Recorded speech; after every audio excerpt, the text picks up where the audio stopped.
Alright, we should be live. Microphone looks good. Alright, if I've done this correctly, I've taken off the delay. I did make a few more runs at the Win a Box event, the Magic Direct on Horizons 3 event for its second appearance.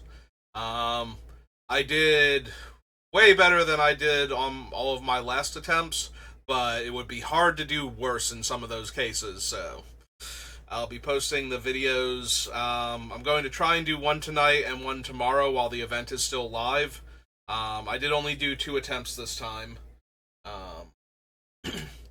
But anyway, so we finished Omo last time, and I was considering doing Assassin's Creed. If I did do the Assassin's Creed, I was going to do the white, red, black. He's one of the protagonists, I know that. I'm not super familiar with Assassin's Creed. I want to say it's Altair. He is the one that exiles cards from your graveyard with the special counter on them. If they're like he can exile an assassin from your graveyard, and then when he attacks, you can put a token copy of the things he's exiled into play, tapped and attacking. Because he works well with the weird device that the meta story uses to send people into the past in order to experience like past life regression and whatever. So it's him and that artifact both have the same type of counter, and that one can exile, the artifact can exile legendary cards from your graveyard, and he can exile assassins. So between the two, and he doesn't care if they're assassins once they've been exiled, he just cares that they have that particular counter on them. So that was the deck I would have built if I had decided to do an Assassin's Creed deck. But look at this guy. He's a cute little weasel. And he's also incredibly evil. Maybe not incredibly evil. He's a mercenary and a jerk. And willing to work for people that are incredibly evil. So, you know, his moral compass is not pointing towards, you know, anything remotely resembling lawful or good, at the very least. And he's got a really cool name. Like, normally how Magic would do his name is he'd be Cruelclaw, comma, the infamous. But no, he is the infamous Cruelclaw, and I just love that. Also, he looks like he's definitely here to have a good time. Like, I like the red cape with the black and the... it's not acid, it's poison, but he doesn't have death touch, so that's kind of a flavor fail. In the story, he definitely had a poisoned weapon and should have death touch, but that's okay. He's got menace, so he's a 3-mana 3/3 menace. He's a weasel mercenary, which, you know, already... If you couldn't tell what my aesthetic is by the fact that my banner and my end stream screen are ink eyes, and my icon is pack rat, and all of my emotes are pack rats. Yeah, Bloomburrow is going to be a fun place for me. So I already love the look, but in addition to that, so when he deals combat damage to a player, I can exile cards from the top of my library until I exile a non-land card, and then I may cast that card by discarding a card from my hand instead of paying the mana cost. So Cruelclaw will let me cascade into a spell, and then I can cast that spell by discarding a card from my hand. Notably, he gives me permission to cast the spell, and he does not put the exiled cards anywhere else, so whatever he exiles is going to stay exiled forever. So if I choose not to cast the spell, if the cards in my hand are better than the spell that he hits, you know, let's say we're on like turn 8 and I finally find my Soul Ring, I don't have to discard a card and the Soul Ring will just stay exiled forever. So that is Cruelclaw. That is what we will be building around. I'm expecting when we run into Black-Red Madness in Shadows over Innistrad and Torment and whatnot, we will be picking up a bunch of fun, interesting cards that go super well with him. But for right now, we are starting alphabetically, and alphabetically means Adventures in the Forgotten Realms, because it's kind of hard to be alphabetically before a set that starts with the letters A-D. Until we get a set called Ascension, Wait, does Ascension have the C first or the S first? I think it has the S first. Hmm. Alright, until we do the set Aardvark, pretty sure Adventures in the Forgotten Realms will always be where we start, which is just great because, let's be honest, it has a whole lot of insular mechanics that usually don't work well with other sets, and therefore have a lot of cards that we can just say no to almost immediately. Um, so the Bag of Holding is actually a reprint, and we'll get to that in a second. Don't really need Asarak. Not sprinting through the dungeon anytime soon. It has Menace now. If I would draw a card, instead I exile it, and I can pay black and return all cards exiled with him to my hand and lose that much life. Most notably, Asmodeus does hit your first draw step each turn, so he will stop you from drawing additional cards for the rest of the game until you pay black and actually put them in your hand and lose life. So he's basically making your first draw step cost a black and a life if you actually want it. So probably not. So whenever I discard a card, I can exile that card from my graveyard. 2-tap to draw and discard, kind of meh. 4-tap, sacrifice it, return all cards exiled with it to their owner's hand. So we can do stuff with this. I don't think I'm going to bother. Also, it's technically a reprint from Core Set 2020. That was their first, hey, what if we put a thing that is technically a D&D item into Magic the Gathering since we own both? Baleful Beholder, Barbarian class. I mean, I'm always interested in things that give haste when our commander needs to attack in order to get his trigger. He needs to attack and deal combat damage to a player. So it's not just enough for him to turn sideways, he actually has to connect. It doesn't matter who he connects with, though, so as long as he has a clear path, we're going to get to cast our spells. So that's pretty neat. Battlecry Goblin, Black Dragon. I don't think we care at all about Boots of Speed. Just giving him haste is good, but we're going to want things that give him haste and protect him, or give all of our stuff haste, things like that. The boots, yeah, they're not gonna cut it. We can do much better. Like, actual, like, Swiftfoot boots and Lightning Greaves, so the traditional boots and greaves, both doing more for him than this is, so. Don't need Burning Hands. If we need removal, we have access to black removal. And some black-red removal while we're at it.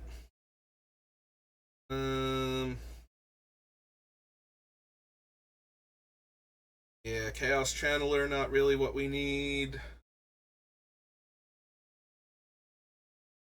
Critical Hit. Deadly Dispute. Death Priest of Miracle, not really doing much for us. Delina is hilarious if we kept rolling high enough and made more and more copies of Cruelclaw when he attacks, or just when she attacks and target Cruelclaw. But technically what we're supposed to do is target her anyway and just try and make infinite copies of her, so we're not even doing the thing with her that she should probably be doing if we're going to go for that. Dungeon Crawler, Dungeon Descent. Don't need Dungeon Map. Gain 1 life, scry 1, create a treasure. Can attack until your next turn, scry 2. Exile the top 2 cards of your library, you may play them. Create 2 1/1 black skeletons, I was about to say zombies. Scry 3. Draw 3 cards and reveal them, you may cast one of them without paying its mana cost.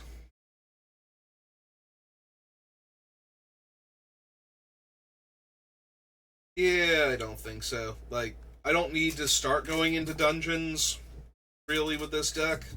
There is a chance I would be interested in the Monarch, if not the Initiative, though, since the Monarchy both gives me extra cards to discard to Cruelclaw and encourages players to attack and therefore not have blockers back quite so often. So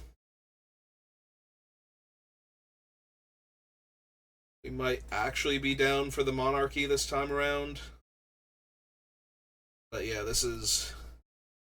I don't think the dungeon will actually matter, and I don't think the initiative is going to super matter either, but we'll check when we get to it, and when we get to the other two dungeons, make absolutely sure there's nothing I really want. You may play one of those cards. No. Sworn Paladin. No. So anyway, it's fine. It's not great. We can do better than the Cube. Javelineer, Morningstar, Grim Wanderer. We'll be discarding too many cards for the Hand of Vecna in and of itself to be good. Five of the Eye Tyrant.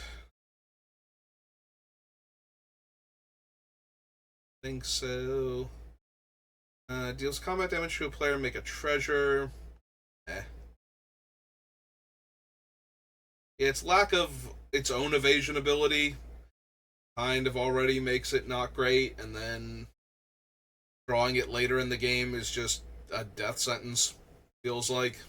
Like, that is not the 2-drop I want to draw on turn 5 or 7 or 10 of a big commander game. +1/+0. When its power becomes 20 this way, it deals 20 damage to any target. I think so. Probably don't need lane. Giving out 1/1 counters for spending treasure. We are in, like, good colors for making treasure, and there might be some merit to making treasure so we can cast our big expensive spells in case we draw them. But we can also discard them to Cruelclaw in order to cast the ones that we cascade into instead. So we kind of have built-in ways to do that.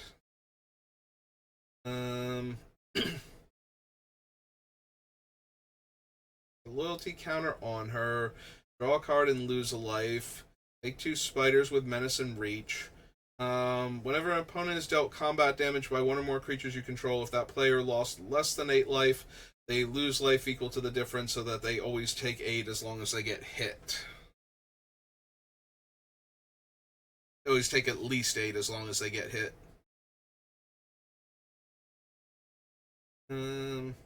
Scry 1, make a goblin, create a treasure, 1/1 counter. Each opponent loses 1 life and you gain 1 life. -4/-0 until the end of your next turn, and draw a card.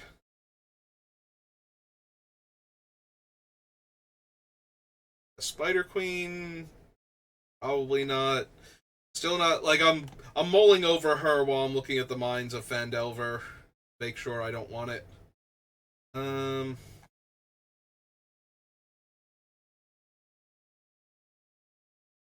Yeah. Cruelclaw himself has to deal the damage, so it's not like getting through with other creatures is actually going to trigger him as I sit up in the chair and make it creak a whole lot more. Each other creature gets -X/-X and I lose X life, or return up to X target creature cards with total mana value, return up to X target creature cards with total mana value X or less from my graveyard to the battlefield. So it stops me from being able to bring back infinite 0/0, X mana artifacts just to have them die again without having spent any mana on him.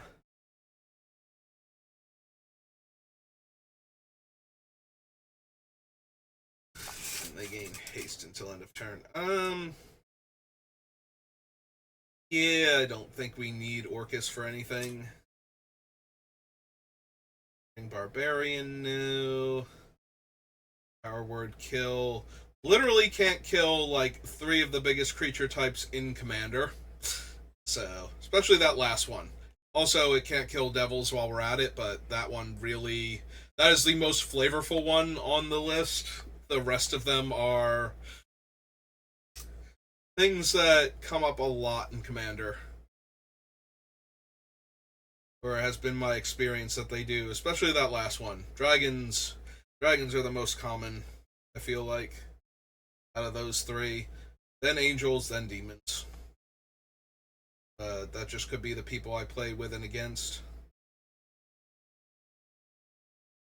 Do we want Skullport Merchant as a way to sacrifice? It only lets me sacrifice treasure, not other artifacts, so probably not. I'm probably more interested in the enchantment creature from Neon Dynasty, the Dockside Chef, I think is his name. Don't need the merchant.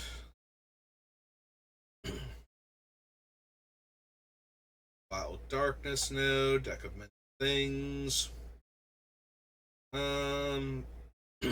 Subtract the number of cards in your hand. The result is 0 or less. Discard your hand. It is a 5-drop to get started, though. 1 through 9, I get a card at random from my graveyard. 10 through 19, draw 2. And 20, put a creature card from my graveyard, from a graveyard onto the battlefield, and when that creature dies, its owner loses the game.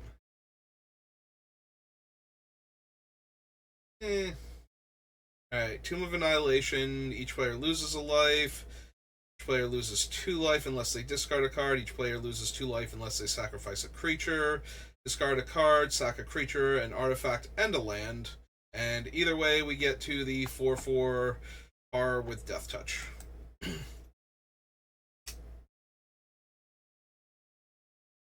Don't need Treasure Chest, Unexpected Windfall. Although Windfall does let me discard a card to draw cards and make treasures to pay Madness, so that's not entirely unreasonable. Although there's one that's like red and 3, right? For the same thing. Like literally it's also an instant at red and 3. I feel like there is. If I'm wrong about that, then I shrug. It'll be fine. Sure. Valor Singer, Vampire Spawn. I don't mind giving him Death Touch, but I don't think the Vorpal Sword is where I want to be. Until end of turn, Vorpal Sword gains whenever a quick creature deals combat damage to a player, that player loses the game. No.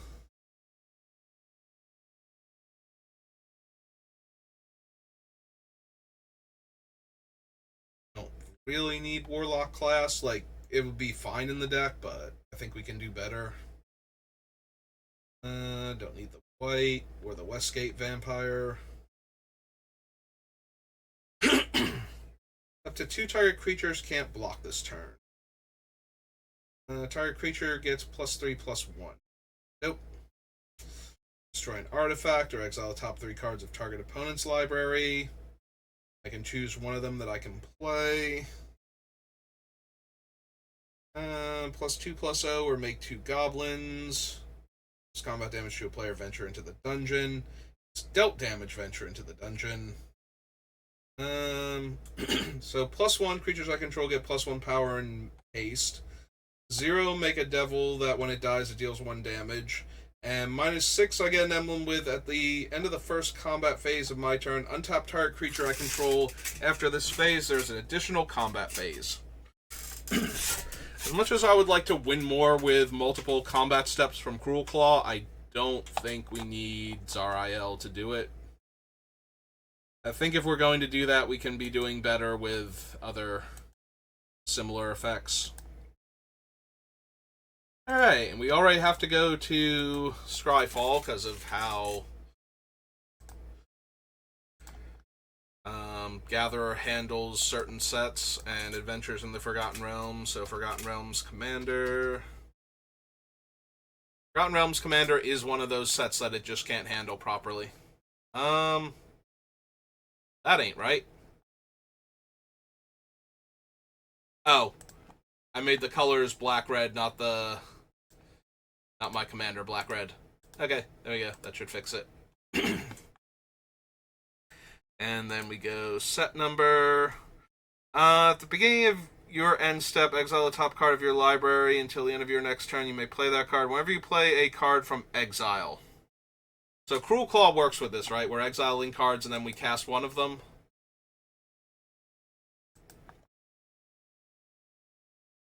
The problem is I don't know that I need Prosper. He's kind of his own thing at that point.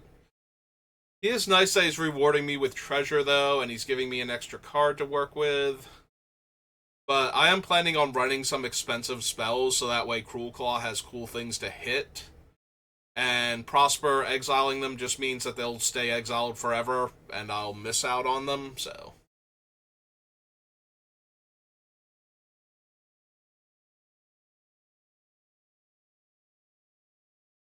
Yeah, I don't need the Bag of Devouring.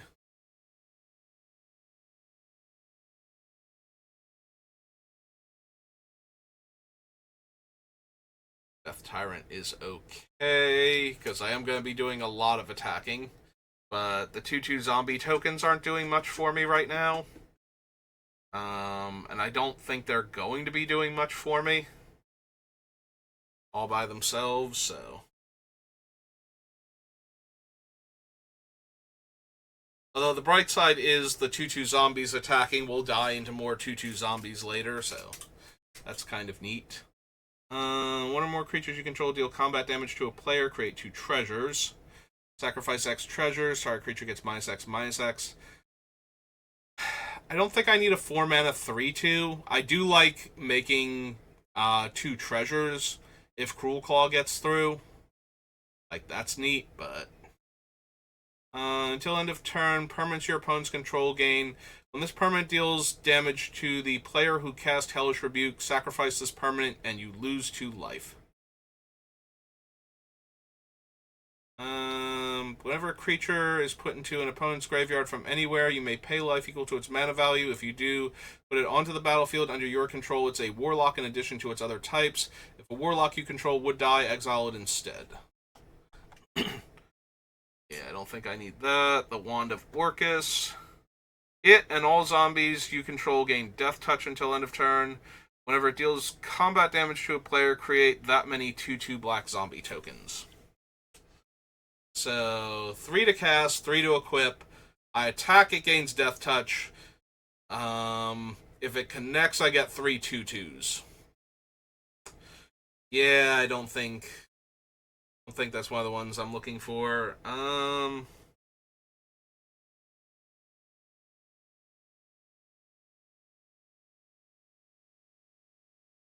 Yeah, I don't need Berserker Frenzy. Or the Chaos Dragon, really. Target player or planeswalker. He does need to deal combat damage, which I kind of figured. I just wanted to double check because he's a brand new card, and I didn't want to be forgetting that he was any kind of damage, because that would dramatically change how we build the deck, but... Yeah, the Fiend Lash isn't feeling particularly useful in this deck either. Don't really need Maddening Hex. Still hate the Endeavors. No to share the spoils. Need Vengeful Ancestor.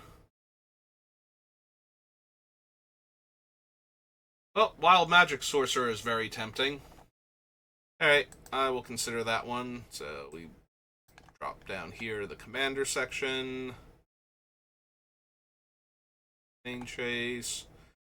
Why am I blind? There it is. Found it.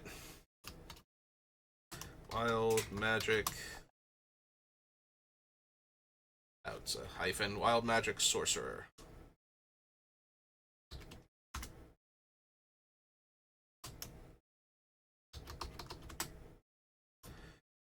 Green and red. Human Wizard. Oh, it's an Orc Shaman. It's not a human or a wizard. It is an Orc Shaman 4/3.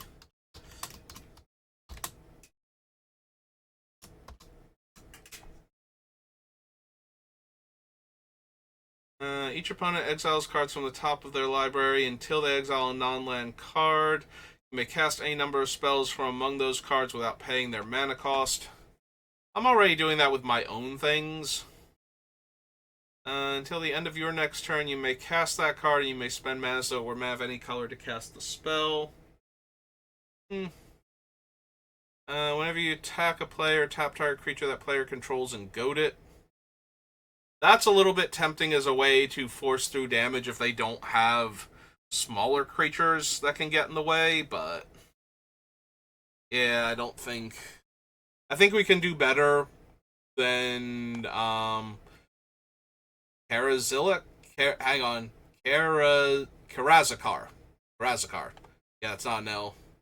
It's just an I and a K next to each other.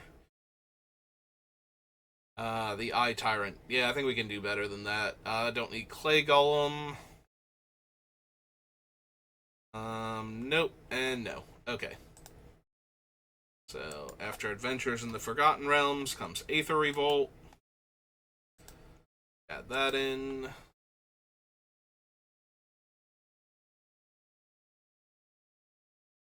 Don't need the Chaser or the Poisoner. Harvester. No to all of these so far. Really don't want any X spells if I can help it, since we're casting them without paying their mana cost, so it's a whole lot of stuff that's not going to do the cool thing if we're putting them in there. Improvise, Trample, Haste, no. Push, no. Aetherborn is fine, not amazing.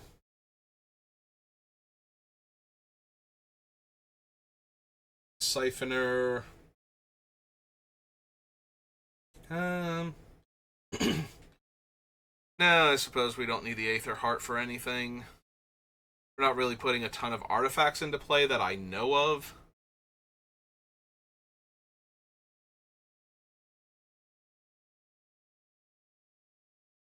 Do I care at all about the Herald of Anguish? The beginning of my end step, each opponent is going to discard a card, and I can sacrifice artifacts.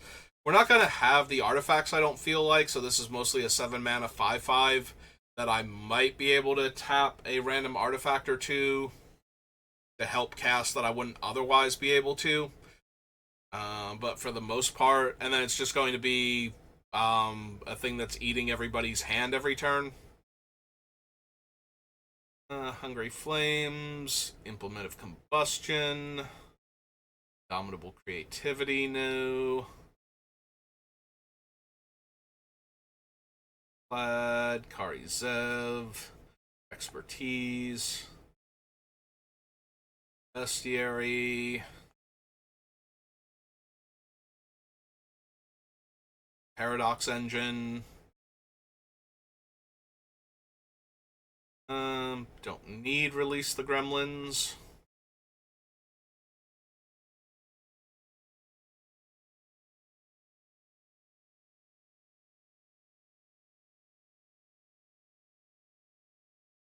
No. Elder Automaton. Target artifact creature gets +2/+0. No. And Yahenni and their expertise. Nope. Okay. So that's Aether Revolt. Brings us to Alara Reborn. And the 5-7 cards, maybe? It's between 5 and 7. Anathemancer. Don't think so. Bit Blast. No. Breath of Malfagor. Not really. The other creature dies, put a 1/1 counter on Deathbringer Thoctor. Move a 1/1 counter from it, deals 1 damage to any target. Flying at the beginning of each player's upkeep, that player sacrifices a monocolored creature. It's not the worst, since Cruelclaw himself is gold, rather than having, like, a red activated ability or something. Or I guess a black activated ability. Still, I don't think it's the one that we're looking for. Really need Demonic Dread. Yeah, I don't need the whip. Create 2/1/1 red goblin creature tokens and sacrifice Cathari Bomber. Think so. Haste Fear deals combat damage to a player, put a charge counter on it. At the beginning of your end step, Lightning Reaver deals damage equal to number of charge counters on it to each opponent. Eh. Good old Terminate, but we'll pick that up in Planar Chaos. Thought Hemorrhage. Probably not.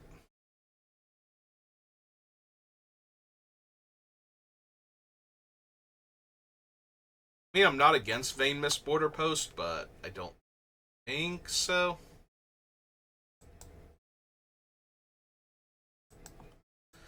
I have run the Border Post in my commander decks before, but I don't think I've put one in quite a while. Don't need Alchemy, so... Yep, run Alliances then. Alright, Alliances. What cool card do you have for me? Don't need the Agent of Stromgold. Exile a creature card from my graveyard. Sacrifice at the beginning of the next end step. No. You can do way better than that with the creatures we're bringing back. Balduvian Horde makes me discard at random. I don't think that's particularly helpful. No, the Chaos Harlequin.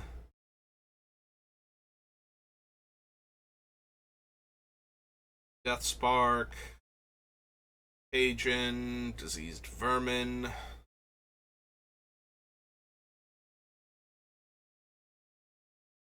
Dystopia is fine, but not really essential for the deck. Slave Scout, Fatal Lore, Feast or Famine, Old Mox Monkey, Helm of Obedience, Sword of Tressorhorn, no. Har, the Plague, High Guard, Paladin, no. Information. Return all islands to their owner's hand. Each player sacrifices a plains or white permanent for each white permanent they control. Don't think so. Phyrexian Boon, Phyrexian Portal, Pillage, no. Justice, can't run. Pyrokinesis.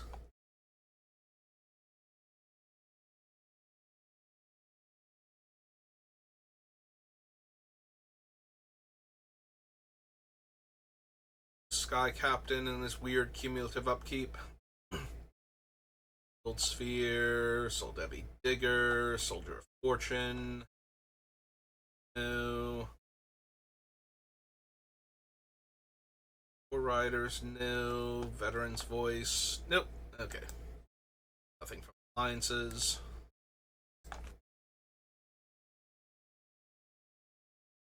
Access to Amonkhet. It's fun zombies. There was a discard sub-theme in this set, so might be able to find some stuff. Like the Archfiend of Ifnir. Whenever I cycle or discard a card, put a -1/-1 counter on each creature our opponents control. Yeah, that seems good for what we're doing. So we go to Amonkhet. And we go Archfiend of Ifnir.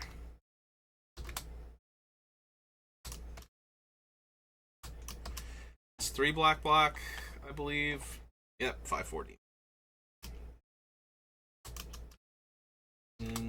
5/4. Yeah, Archfiend makes it into a lot of my things. 1 second, let me that pop-up was about back. Oh. Yeah, not anything important. But I didn't want it randomly doxing me either. Had anything relevant to display. Comet, Battlefield Scavenger. No. They're definitely better rummagers than the Battlefield Scavenger that we can find.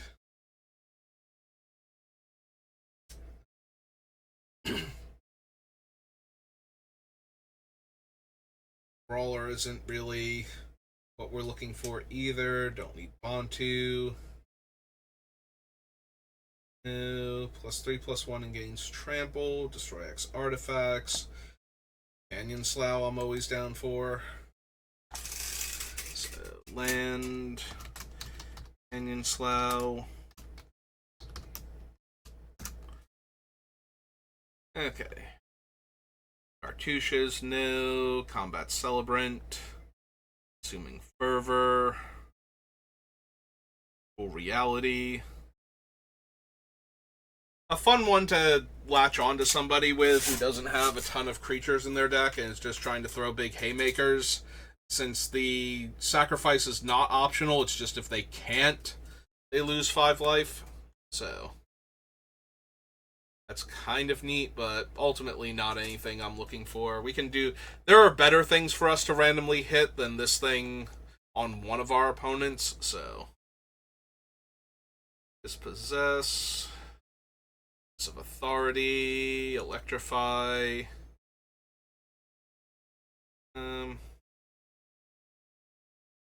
Creature cards in my graveyard cost 1 less, and tap an untapped zombie I control to make a player mill a card. Yeah, I don't think so. Whenever I cycle or discard a card, I can pay 1. Each opponent loses 2 life, and I gain 2 life. I can see putting this one on the list and then cutting it because it's not good enough, but...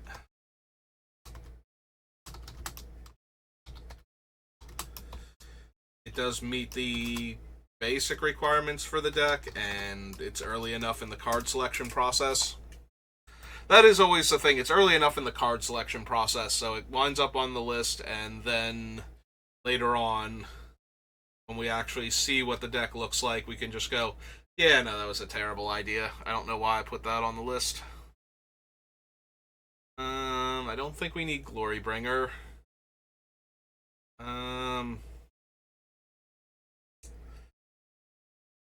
So this is a weird thing where normally I don't want Hazoret because she's not going to be online as a god in Commander most of the time, because I don't want to have a situation where I'm nearly hellbent or actually hellbent. But this one is actually a problem because I don't want to discard the card to her. Like, I want to be discarding the cards to Cruelclaw because I'm going to be, like, churning through my hand relatively quickly.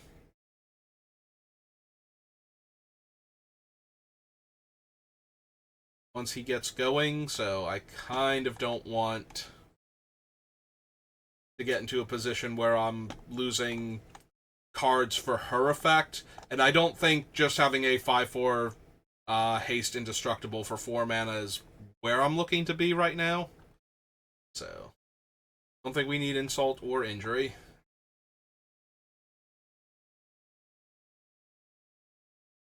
Death's Majesty might be okay. Like, we can certainly use her as a reanimator effect. And then value after that if she doesn't die. But we'll have plenty of other reanimator cards to choose from, so I don't know that this is the best one. I suppose we'll consider her. The fact that she's potentially repeatable if she doesn't die is probably enough to make her a consideration. 3, black, Planeswalker, she starts on 5.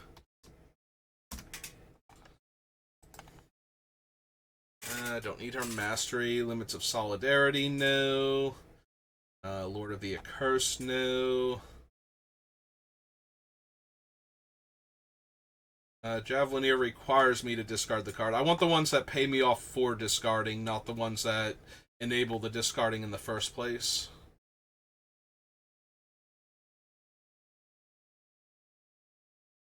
First strike, other Minotaurs have first strike. As long as you have 1 or fewer cards in hand, gains +2 power, and whenever he deals combat damage to a player, each player discards a card. I don't need Nest of Scarabs, Prowess, no. Lesson. Cycle or discard a card, gains Indestructible. He's gaining Indestructible most likely after combat damage has already happened, so it's not like he's getting any extra benefit. being in this deck. To Glory, no. Pyramid, Rags, Reduce to Rubble, Never to Return. We can do better than that. Whenever I cycle or discard a card, I can pay 1 to put a -1/-1 counter on target creature. No, I don't think so. Return to your hand all cards in your graveyard that were cycled or discarded this turn. See, this is another thing. I don't know how many cards I'm likely to throw away. It's probably only going to be 1 or 2 at a time. Like, we're not discarding our hand and drawing cards each turn for value. So, we are way more likely to have only discarded 1 or 2 cards in a given turn. And so I think we pass on that. That specifically requires it be cycled. Cycling card. Each opponent loses life equal to the number of tapped creatures I control. I think so. Trespasser's Curse. I don't need Trials. Wander in Death, no. And no. Okay.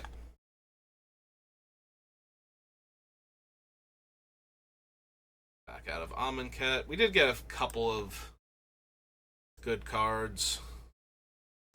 And a few that we would consider. Technically, we got a couple of good cards and a couple of cards that we'll consider. But Amonkhet comes Antiquities, which I do not think has anything we're interested in if I don't want a Strip Mine. Yeah, if I don't want Strip Mine, I'm pretty sure that's where we're at. If I don't want Strip Mine, this is not the set for me. So I see something else. Yeah, we don't need Gate to Phyrexia because we have red to deal with artifacts, so... And we're not running enough artifacts to need any of the things that help me ramp into them, so...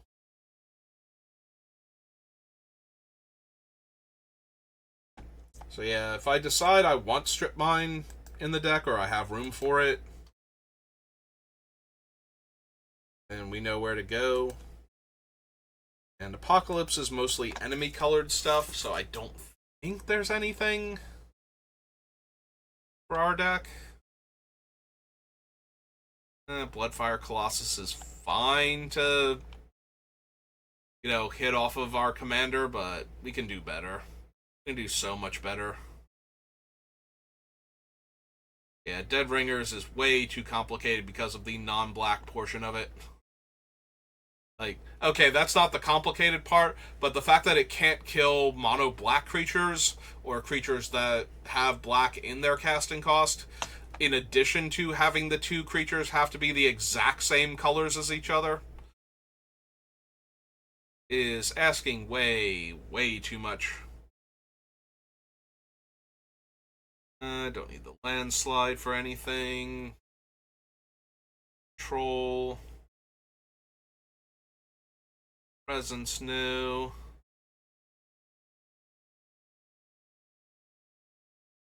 Ringleader, Grave Defiler. Caress, no. Additional cost, sacrifice a creature. Target player reveals their hand and discards all cards of each of the sacrificed creature's colors. Yeah, I don't think so. Can't run any of those. Old Phyrexian Arena, which is always a consideration for me as like my way to draw cards. Bounce up to Apocalypse. Phyrexian Arena. Is 1 black for an enchant.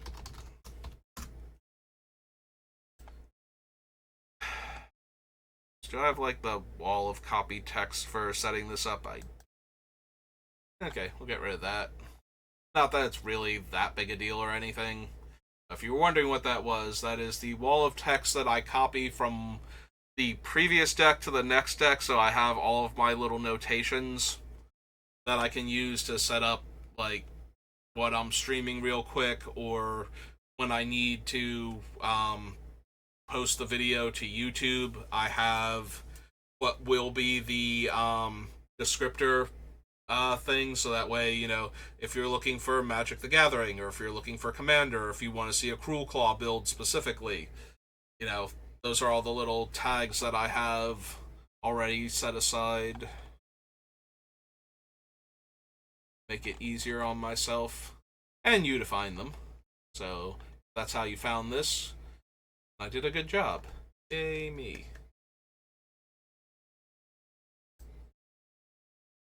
Alright, so that was Apocalypse. 45 minutes. Let's keep going. After Apocalypse comes Arabian Nights, which, a lot like Antiquities, I don't think has anything.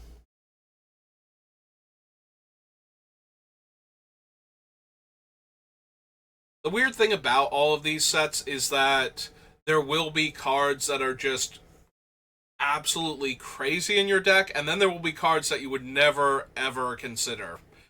And they're right next to each other. We have Bazaar of Baghdad and Bird Maiden. Bazaar of Baghdad, yes. Bird Maiden, not since, you know, maybe like limited 4th edition, you know, doing a sealed deck or something. In the days before draft proper. But yeah, not so much our Commander decks. Guardian Beast, Juzam, Curd Ape, can't run Library.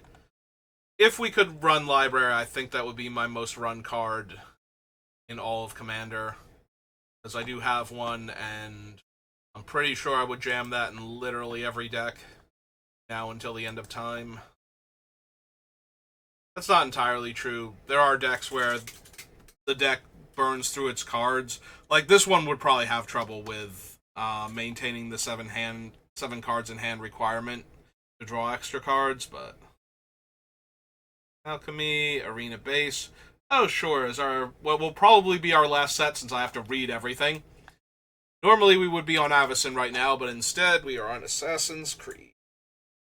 Let's see if we won any of these red-black assassins for our Cruelclaw deck. Exile, return up to 1 historic card from your graveyard to your hand, then exile all graveyards. I think so. If an assassin crewed it, draw a card, and it becomes an assassin in addition to its other types. Attacks each combat if able, can't be sacrificed, can't attack its owner. That player gains control of it, untaps it, puts a 1/1 counter on it, gains haste. The apple lets us play the cards out of our opponent's hand, but we can't, you know, discard them, for example. We can't make them discard a card of our choice in order to pay the cost for our thing. Their hand is just exiled, and we get to play it until end of turn. Death Touch and gives other assassins +2 power. As Disguise. Gains my choice of Flying, Death Touch, or Lifelink. Black Market's a reprint. Free running. So our commander is a mercenary, not an assassin, so we don't really get any of the free running effects. Unless we want to jam our deck with a bunch of assassins. Which I don't think we really want to do. When it dies, each opponent loses 2 life, and I gain 2 life. It's a 4-mana 4/1. Gets Ward 2, is an assassin, and can't be blocked. Equips to a legendary creature for 1. The can't be blocked part is really nice. The equip cost is low, but honestly, I don't need him to be an assassin, and there are other ways to make him unblockable, I think.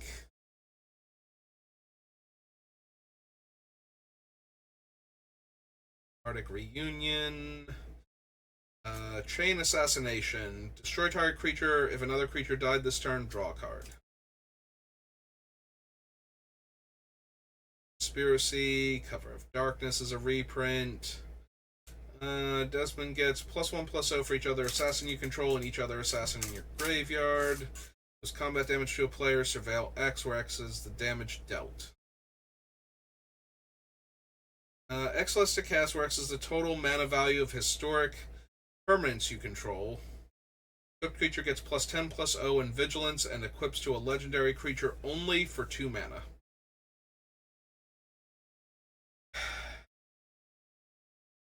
Yeah, I don't see us. Like, there's a world where we either cheat this into play or cheat an expensive, like, artifact creature or legendary creature into play. Or actually, it doesn't even need to be. It's historic, so we cheat an expensive artifact or legendary creature into play, and all of a sudden, this thing is actually castable from our hand.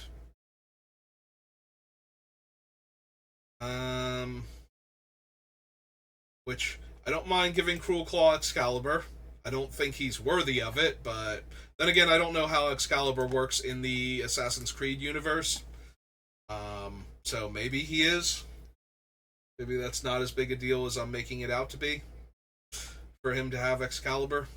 Yeah, I think we can do better, honestly. Throat, Head Splitter. Enters the battlefield, create a 1/1 black assassin with menace. Attach the Head Splitter to it. Excuse me. Equipped creature gets +1/+0.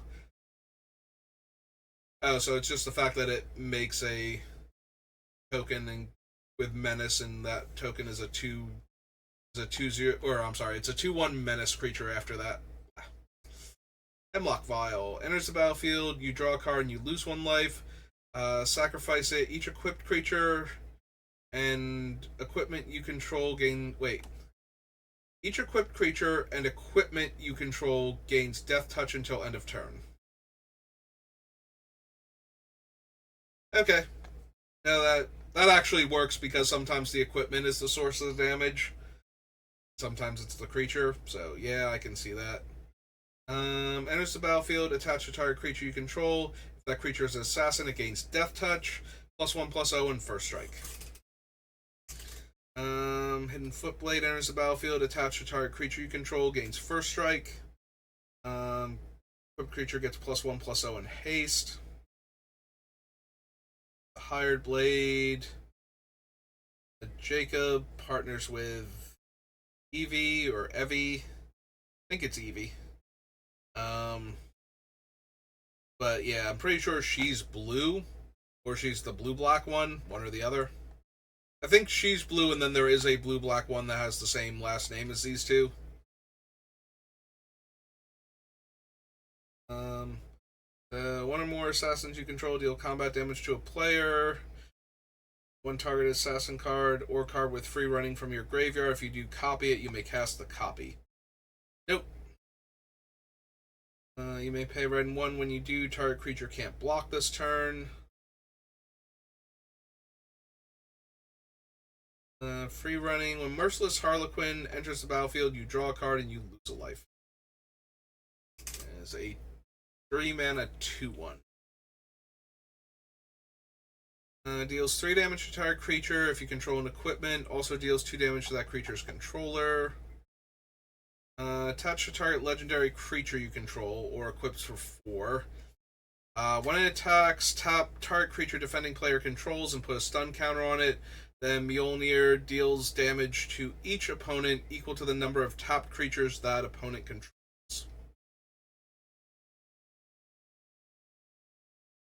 I mean, it certainly punishes players for doing a big swing that didn't kill me. But I don't think we actually need it. Free running red and X. Exile the top 2 cards of your library. If the free running cast was paid, exile the top X instead. I may play the exile cards until end of my next turn. Murder. Origin of the Hidden Ones. Deals 4 damage to any target. Create 2 1/1 assassins with menace. Assassin you control attacks this turn. Create a 1/1 assassin token with menace that's tapped and attacking. Untap all creatures you control that attack this turn. If it's your main phase, there's an additional combat phase after this phase, followed by an additional main phase.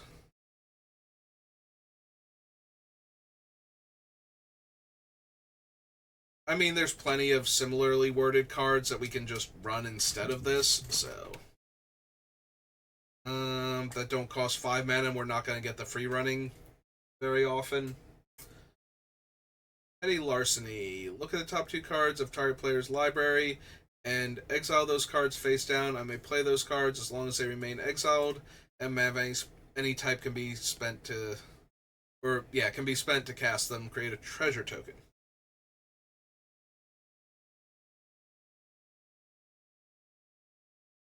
A Phantom Blade enters the battlefield attached to 1 target creature you control. Destroy up to 1 target creature. So it's a 5 mana equipment with flash. Gives +1/+1 and menace, which I already have. Poison Blade Mentor. Death Touch attacks. Another target assassin you control gains Death Touch until end of turn. Return target creature from your graveyard to the battlefield. Other creatures you control are assassins. The same is true for creature spells you control and creature cards you own that aren't on the battlefield. Face down creatures you control have menace. Whenever a permanent you control is turned face up, you draw a card and you lose a life. Assassin, Smoke Bomb, Flash, all creatures have Shroud. Beginning of your upkeep, sacrifice Smoke Bomb. When you do, target creature you control can't be blocked this turn.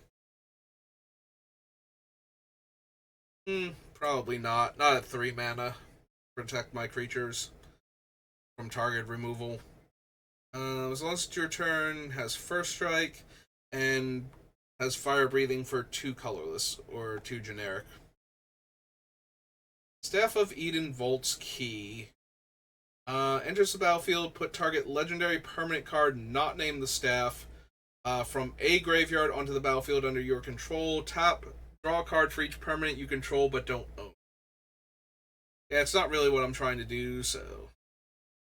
Asserter is 5 mana, 5/5 trample, and whenever you cast a historic spell, Asserter deals 3 damage to any target. Sort of Feast and Famine's a reprint, Light and Shadow, Terminate, the Animus, that's the one I was thinking of before. So exile target legendary creature from a graveyard with a memory counter on it. Until your next turn, target legendary creature you control becomes a copy of target creature card in exile with a memory counter on it. Activate only as a sorcery. Costs 1 less to cast for each historic card in your graveyard. Exile any number of historic cards from your graveyard with total mana value of 30. You get an emblem. Creatures you control have base power and toughness 9/9. Yeah, I think that second ability, as nice as it would be to have Cruelclaw suddenly be a 3 mana 9/9, or, probably a 9 mana 9/9 by the time we get to this point. So I'm sure he'll have died once or twice. It really does not help that we need that many historic cards be in the graveyard, so probably not. Destroy target tapped creature an opponent controls. Assassin you control attacks this turn, put a 1/1 counter on it. Return target assassin creature card from your graveyard to the battlefield with an additional 1/1 counter. Gains double strike until end of turn. Create Phobos, a legendary 3/2 horse, or discard 2 cards, then draw 2 cards. Equips for 2. It's 3 to cast, 2 to equip.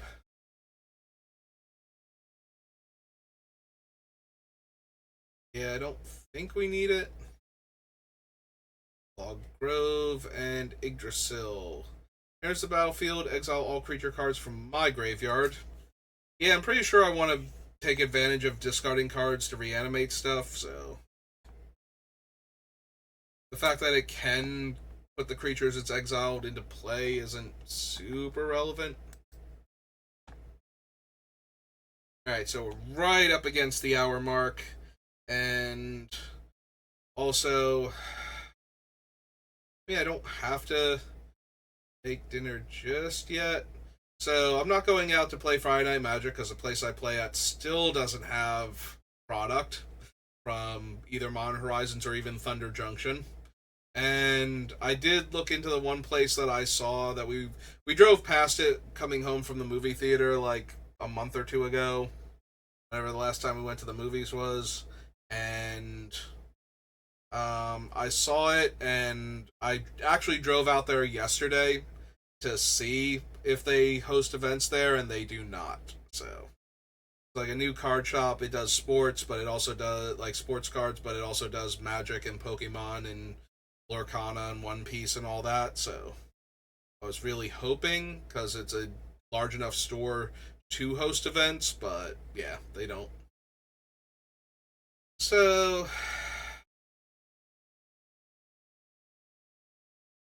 yes, I could do another one. I do like Cruelclaw, and I'm very interested in building him. So yeah, fine. Give me a minute. If you're watching this live, and if you're watching this on YouTube, thank you for watching, and I will see you next time. Have a good rest of your day.